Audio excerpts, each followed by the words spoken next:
ವಿಧಾನಸಭಾ ಕ್ಷೇತ್ರ ಶ್ರೀಯುತ ಎ ಮಂಜು ಸರ್ ಅವರು. ಮೊಬೈಲ್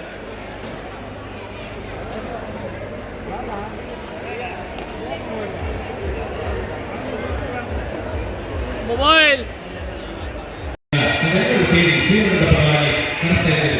ಶ್ರೀಯುತ ಶ್ರೀ ಶ್ರೀ ಸಿದ್ದರಾಜ ಮಹಾಸ್ವಾಮಿಗಳ ಆಶೀರ್ವಾದ ಸದಾ ನಮ್ಮ ಕೇಂದ್ರ ಸರ್ ಅವರ ಮೇಲೆ ಇರಲಿ.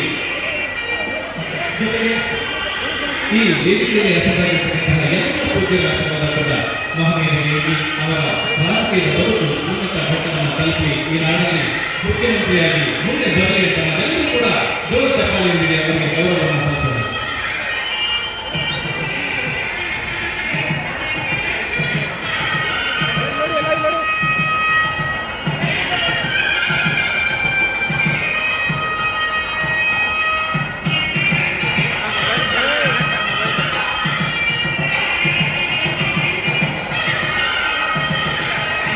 ನಾನು ನಿರೀಕ್ಷೆ ಮಾಡಿರಲಿಲ್ಲ. ಪರಮಪೂಜ್ಯ ಸ್ವಾಮೀಜಿಗಳು ನನಗೆ ಶಿವಗಂಗೋತ್ರಿ ಪ್ರಶಸ್ತಿಯನ್ನು ಕೊಡಬೇಕು ಅಂತೇಳಿ ಪಾಪ ಸ್ವಾಮಿಗಳು ಯಾಕೆ ಆ ರೀತಿ ಅಂದ್ಕೊಂಡು ಗೊತ್ತಿಲ್ಲ.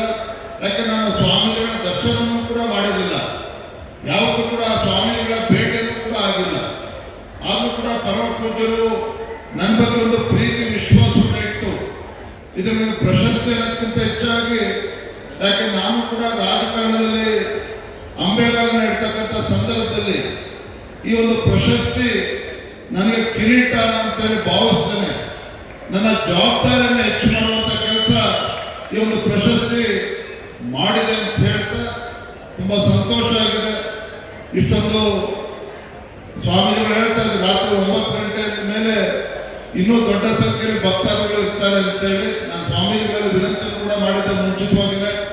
9 ಗಂಟೆಗೆ ನಮ್ಮ ಒಂದು ಸಭೆಯೂ ಕೂಡ ಬೆಂಗಳೂರಿನಲ್ಲಿ ಇರುವ ಕಾರಣ ಮುಂಚಿತವಾಗಿ ಮಾತನಾಡಿ ಕಾರ್ಯಕ್ರಮದಿಂದ ತೆರಳುತ್ತಾ ಇದ್ದೇನೆ. ಯಾರು ಕೂಡ ಅನ್ಯತಾ ಭಾವಿಸಬಾರದಂತ ಸಂದರ್ಭ ಹೇಳ್ತಾ, ಎಲ್ಲೇ ಇದ್ರೂ ಕೂಡ ಸ್ವಾಮೀಜಿಗಳು ಜಗದ್ಗುರುಗಳು ಯಾವ ರೀತಿ ನನಗೆ ಆಶೀರ್ವಾದ ಮಾಡಿದ್ರು, ವೇದಿಕೆ ಮುಂಭಾಗದಲ್ಲಿರ್ತಕ್ಕಂಥ ನಮ್ಮ ತಾಯಂದಿರ ಆಶೀರ್ವಾದ ಇದ್ದರೆ ಜೀವನದಲ್ಲಿ ಯಾವುದೇ ಸಾಧನೆಯನ್ನು ಮಾಡೋದಕ್ಕೆ ಸಾಧ್ಯ, ಎಷ್ಟೇ ಎತ್ತರಕ್ಕೆ ಬೆಳೆಯೋದಕ್ಕೆ ಸಾಧ್ಯ ಅನ್ನೋದ್ರ ಬಗ್ಗೆ ಒಂದು ಅಚಲವಾಗಿರ್ತಕ್ಕಂಥ ವಿಶ್ವಾಸ ಇಟ್ಕೊಂಡಿದ್ದೇನೆ.